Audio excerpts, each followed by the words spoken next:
You know, a man came home after a rough day at work. It was one of those days where it seemed like everything that could go wrong did go wrong. As he walked through the door, he said to his wife, "Look, I've had a really, really bad day. So please, if you have any bad news tonight, can you save it for another day?" To which she replied, "Sure, no bad news. I get it. How about some good news? Remember our 4 kids? Well, 3 of them did not break an arm today." Bad days happen to everyone. Jesus promised, in this world you will have trouble, problems, and trials, and troubles, and tribulations, and testings. They come more often than we think we deserve, and they sometimes last much longer than we think we can stand. Maybe everything's going your way right now, but maybe life couldn't be even better. But in an hour or a day or a week or a month or maybe next year or the year after that, the bottom is going to fall out and trouble is going to come your way. Guaranteed. None of us will escape it. Someone once said, trouble is like home. Either you're going to it, or you're coming from it, or you're already there. But trouble is all around us. So the question is this: how do you respond when trouble finds you? How do you live through a bad day? Today we begin a new journey together. You know, we were in the study of Genesis. We actually began the study of Genesis in August of last year. This is a long study, the longest I've ever had to stretch things out for. But because of COVID and other issues, we've had to do that. But you may recall as we began that Genesis can be boiled down to just 2 things: 4 events and 4 people. The 4 events would be the creation, and then the fall, and the flood, and the tower. And then 4 people: Abraham, Isaac, and Jacob. And finally, we get to close out our study of Genesis with a journey through the life of Joseph today. If there's one person in the Bible who knows what it's like to survive a bad day, or week, or month, or years, it's Joseph. His life story is told in the last few chapters of Genesis. In fact, more chapters are devoted to telling of his story, 13 chapters. More chapters to that than anyone else in Genesis, including Abraham. His story includes all the stuff that Hollywood producers love: drama, seduction, prison, revenge, rags to riches, then back to rags, then back to riches, famine, reconciliation, restoration, forgiveness, all of it. Joseph faced obstacles that were insurmountable, but he did not quit. Joseph was grieved by the death of his mother. He was rejected, he was abandoned, he was abused, he was maligned and forgotten, but he never, ever turned on God. Bitterness and anger never staked its claim. His heart never hardened. His resolve never vanished. He not only survived, he survived, and we can too. So we're going to explore it all together over the next 4 weeks as we take a closer look at the life of Joseph and perhaps find out how we also can trust God in the midst of our trials and troubles. You know, we can learn a lot of things from a study of Joseph's life. And over the next few weeks, in fact, the month of June, we'll be looking at these. But number 1, the dysfunction unchecked leads to disaster unleashed. That's a mouthful, so we'll look at it a little closer. Dysfunction that's unchecked, not taken control of, leads to disaster that is totally unleashed. And we're going to see that in the life of Joseph. So what does dysfunction look like? When things like pride, passivity, jealousy, deceit, resentment, if those things are left unchecked, then we are guaranteed trouble and trauma and broken relationships as a result. Secondly, though, to the very end, we'll also see that Joseph refused revenge and offered forgiveness and restoration. Throughout this series, we'll see Joseph model enormous integrity, remarkable resilience, and gracious forgiveness.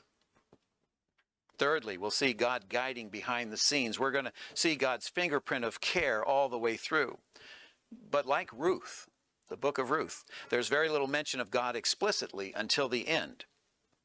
But he's there. And fourthly, that God enables suffering to be purposeful. This series will blow apart any false notion that God lovers and Christ followers should not have to suffer. No one is eager to suffer, and nor should we be. But neither should we think we shouldn't have to suffer. There's a subtle notion that God only allows us to suffer if we're doing something wrong or we're rebelling against him in some fashion. Joseph's life is going to show us that suffering happens, and God is always sovereignly redemptive through the entire process. We'll learn that though he doesn't cause it, God is sovereign over all our suffering, and he's able to redeem it and use it for good, good in our lives and the lives of others. This is the beauty of God's redemptive power over all of life. No matter what you go through, it's not wasted, it's not lost, and it's not useless. God is constructive when evil is destructive. This is captured by Joseph's summary comment to his brothers at the end of this entire ordeal. Genesis 50 verse 20 says, "You intended to harm me, but God intended it all for good. He brought me to this position so I could save the lives of many people." In fact, this is going to be our theme verse for our series that I'm calling Joseph, Trust Through Our Trials. In other words, if we'll trust through trials, God will take what was meant to be destructive and work his way through it to bring redemption and constructive results. Every one of us experiences some level of suffering, of struggle, and God will sovereignly redeem all of it for those who trust him through it.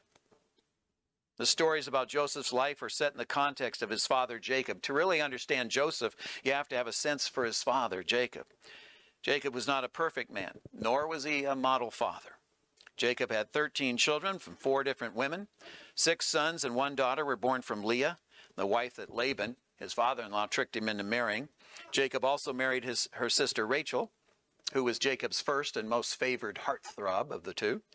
She had been barren, but eventually God opened her womb, and she had Joseph and then later Benjamin. And Jacob also had 4 other sons by his concubines, Bilhah and Zilpah. His 12 sons would become the heads of the 12 tribes of Israel, God's chosen people. And because of that in their roles, they must have been good boys, right? That's hardly the case, unfortunately. You wouldn't have asked, for instance, the sons of Jacob to babysit your children. You wouldn't have let them anywhere near your children. Reuben, the oldest, slept with one of his father's concubines. Judah, the 4th oldest and the forefather of King David and Jesus, would sleep with his daughter-in-law when he mistook her for a prostitute. Simeon and Levi, the 2nd and 3rd oldest, went on a murderous rampage against the whole town of Shechem, because of one of his citizens defiled their sister. Since these 4 half-brothers may have been considerably older than Joseph was, it seems that he hung out with Dan and Naphtali and Gad and Asher more than the others, the sons of Jacob's 2 concubines. Jacob, as we watched him in the last session of Genesis we went through, Jacob appears to have been a very passive father. Joseph's family was riddled with deception and intrigue and anger and rebellion and rivalry and out of control, jealousy, plenty of dysfunction to go around for everyone. Joseph's day got worse before it got better. His bad day begins when he was just 17 years old. Now, up until that point, Joseph is living the good life. He was adored by both his parents. His father thought he was the best thing since sliced bread, or at least bread, and he showed it. At 17, he was full of youthful optimism. He was bolstering his optimistic outlook with his dreams of his future. We notice in Genesis 37, verse 1 to 4, again, if you have your Bibles with you, either on the phone or in the physical print, but it's also here online. Genesis 37, 1 to 4. So Jacob settled again in the land of Canaan, where his father had lived as a foreigner. This is the account of Jacob and his family. When Joseph was 17 years old, he often tended his father's flocks. He worked for his half-brothers, the sons of his father's wives Bilhah and Zilpah. But Joseph reported to his father some of the bad things his brothers were doing. Jacob loved Joseph more than any of his other children because Joseph had been born to him in his old age. So one day Jacob had a special gift made for Joseph, a beautiful robe. But his brothers hated Joseph because their father loved him more than the rest of them. They couldn't even say a kind word to him. This richly ornamented robe has become the trademark of Joseph's life. In fact, it's what inspired the graphic for this series.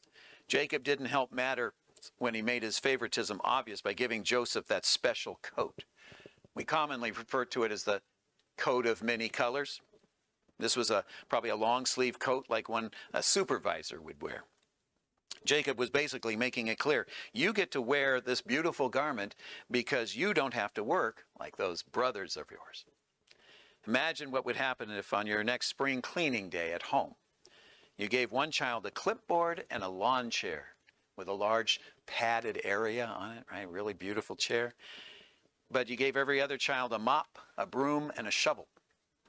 The message would be clear, wouldn't it? The rest of you get to work while so-and-so gets to supervise.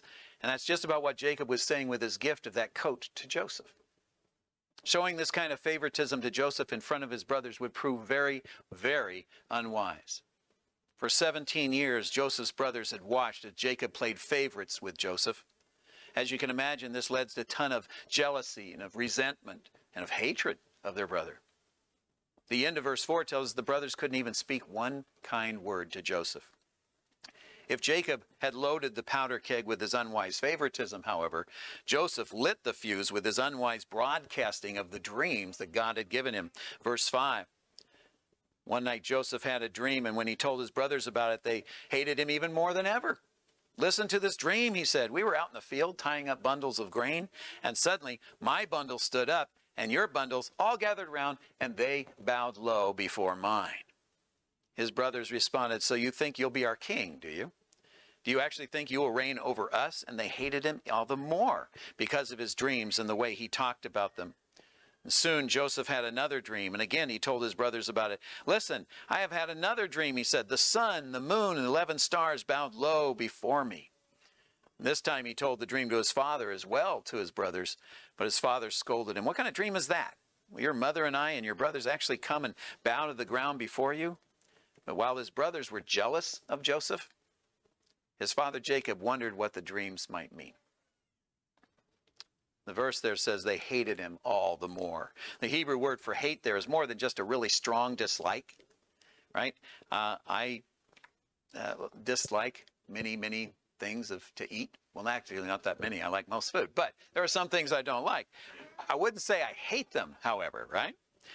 These guys despised Joseph. They loathed Joseph.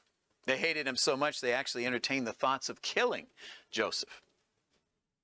We can understand how the favoritism and the jealousy would affect the brothers, but can you imagine being Joseph in that environment for 17 years? Every day they criticized him and they cut him down. Every day they pushed him around and they poked at him and made fun of him. Maybe you don't have to imagine. Maybe you've experienced that very thing firsthand. Amazingly, though, Joseph never let them crush his dreams or his spirit.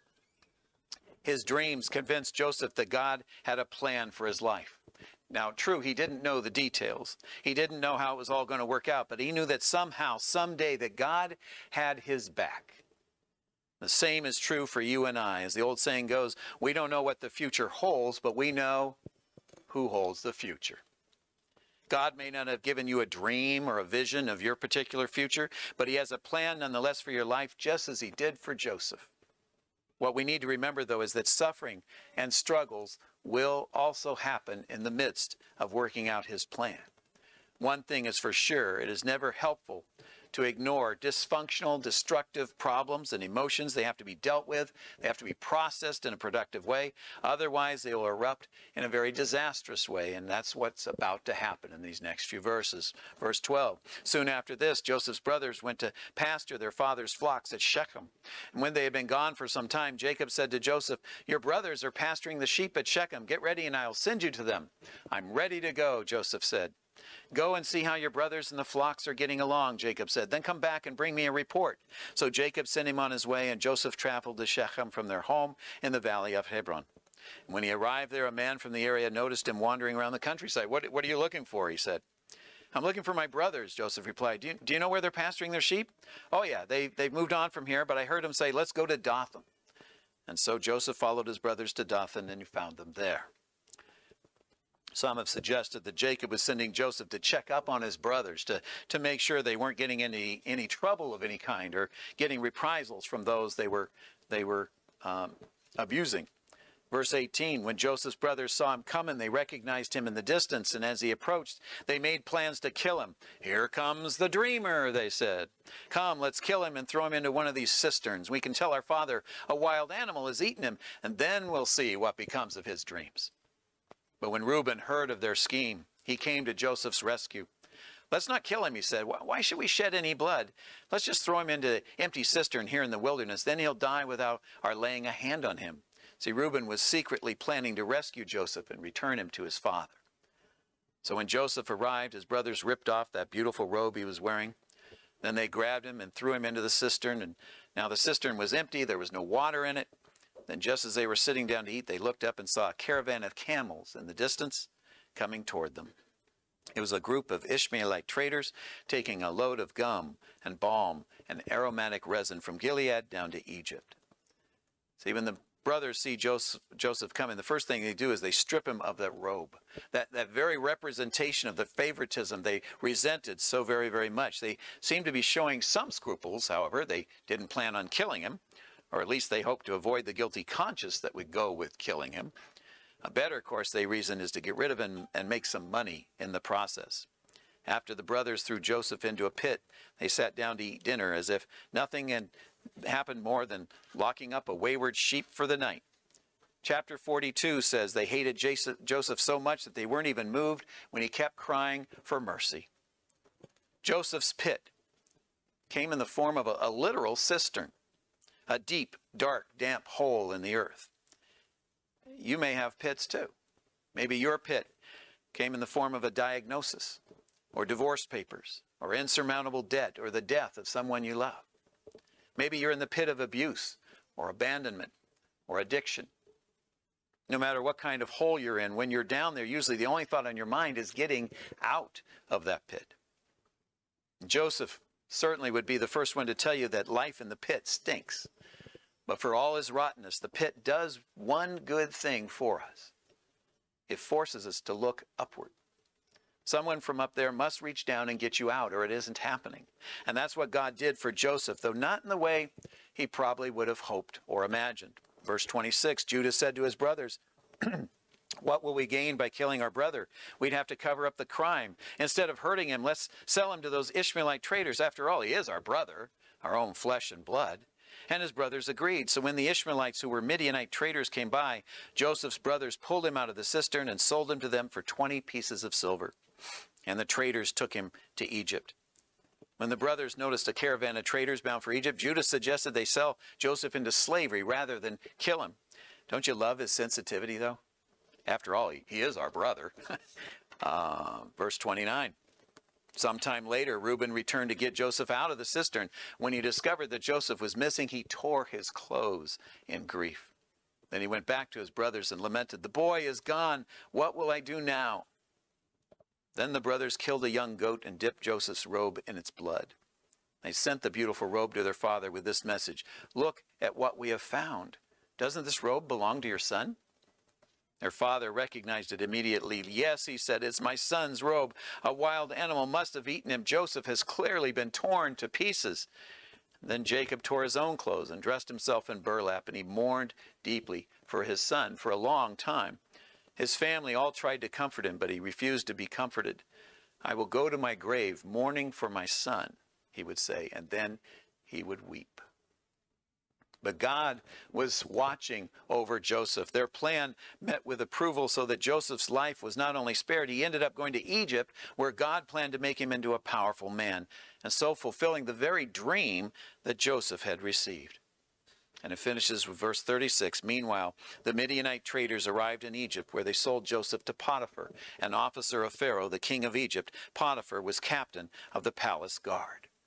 Now, Joseph could never have known it at this point, but being sold into slavery was actually a good thing for him. It was the first step out of his pit. To Joseph, being sold as a slave seemed anything but deliverance. But that's what it was. And it demonstrated God's protection and his providence in the middle of his trial. Rather than letting Joseph die at the bottom of that well, God arranged for those traveling merchants to pass by at just the right time. Not too soon, not too late. As believers, we have to remember that even when bad things happen, even when life is the pits and it seems like everything and everyone is going against us, God has a plan. And God is always working behind the scenes, weaving all things together for the good of those who love him. Joseph's dreams convinced him that God had a plan for his life. And even when he was despised, even when he was abused, he never lost sight of those dreams. Those dreams kept him going. And eventually God brought those dreams to life. Some 20 years later, the roles would finally be reversed. Joseph would become the most powerful man in Egypt, second only to Pharaoh himself, and his brothers would indeed kneel before him, just as the dream foretold. So what can we learn from our story today, our narrative today? Well, I see several things. One, for parents. Here's a principle to live by, and again, we've said it earlier, dysfunction unchecked leads to disaster unleashed. This is the theme of this opening scene of Joseph's life. Implicit in the background and in these opening scenes are the consequences of a father's passivity and his favoritism. Passive parents are often too distracted or frantic to invest the time to confront and guide and instruct their children. Or they warn and warn and warn, but they never follow through. Sometimes passivity ignores or overlooks or avoids for a while. But then usually when the passive parents finally take action, they go in the opposite direction and bring the hammer down. And when that happens, often children aren't disciplined. They're wounded. You know, discipline comes from the word disciple. Disciple's a student. Discipline is meant to ensure the education of the child, not to ensure the punishment of the child. But in this case, they're wounded. That this type of parenting is ineffective and is counterproductive. And we learn that showing favoritism is never fruitful either. One natural place this happens is with the youngest children in a family. I have several of my children here, two to be sure. One is the oldest, one is the second to the youngest. Typically, parents in our culture today have more to share with their younger children materially than when they were just starting out with their family. And sometimes, without realizing it, we parents can inadvertently show favoritism to our younger children because they're the last children to leave the home, or just because we have more resources in life and they're the last ones to leave. The Bible clearly cautions us against showing favoritism. It can have destructive consequences in all of our relationships. So passivity and favoritism, the challenges facing parents today are many and increasingly complex. Parents, or soon-to-be parents, there's no shame. In fact, you demonstrate tremendous wisdom if you took every opportunity to sharpen your parenting skills. Our church library has several good, very good, I've read them myself for our own family, several good parenting books, and I would encourage you to avail yourselves of them. Another lesson, though, worth mentioning is the problem of unchecked jealousy. Jealousy, if unresolved, will grow and fester and lead to devastating consequences. If you allow jealousy to germinate in you or your kids or your family, it's only a matter of time before it will manifest in destructive ways. One of the key lessons Jesus teaches in the Sermon on the Mount is that we have to deal with attitudes as severely as the actions. As we lead our personal lives, as we parent, as we teach, as we coach, wrong attitudes need to be confronted, they need to be admonished, and right attitudes need to be praised and rewarded. And finally, out of all this, a more positive lesson, that no action is more powerful than prayer is. As I said earlier, God is not at the forefront of this story, but he's obviously and clearly leading in the background.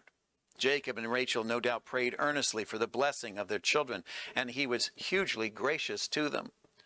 I know the text doesn't say it explicitly, but when Jacob passionately grieved what he believed to be Joseph's own death, surely he cried out to God in his pain. Remember, Jacob had wrestled with God and he lived to tell about it. Surely he was wrestling with God now in prayer as well. How else could he have gone on in his life with the loss of his son? And the same is true for you and for me. Prayer brings power to endure. That's why Jesus implored his followers to pray. That's why Jesus prayed so frequently and so passionately in his greatest hour of need. And that's why other New Testament writers repeatedly encourage us to pray without ceasing. Prayer aims us in the right direction and opens us up to God's activity and his own attitude, to his presence, and even to his power. And knowing what we're going to see in Joseph in the next few weeks, I suspect that Joseph turned his situation over to God in prayer as well. Surely he knew, even at 17, that his only hope would come through God's faithful intervention. Surely he cried out to the one who alone was in sovereign control of his future. Now, the Bible tells us that God has a plan for our lives. You may doubt that, but Psalm 139:16 says, "You saw me before I was born. Every day of my life was recorded in your book. Every moment was laid out before a single day had passed." Ephesians 2:10, "For we are God's masterpiece. He has created us anew in Christ Jesus so that we can do the good things that he planned for us so long ago." The question is this for each and every one of us in this room. When things go wrong in life, and they do, and they will we still trust God in his plan? Sometimes we'll face unexpected turn in the road of life.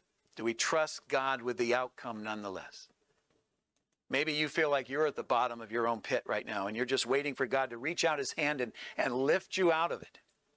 I want to encourage you to trust that in the right time and in the right way, he will do that very thing. In the meantime, know that you have a family of believers here at Maranatha who won't throw you into the pit, but will give you a hand and help you out as well. Joseph kept his eye on God, and God kept his eye on Joseph. And just as Joseph began to learn to trust through trials, so must we. Let us pray.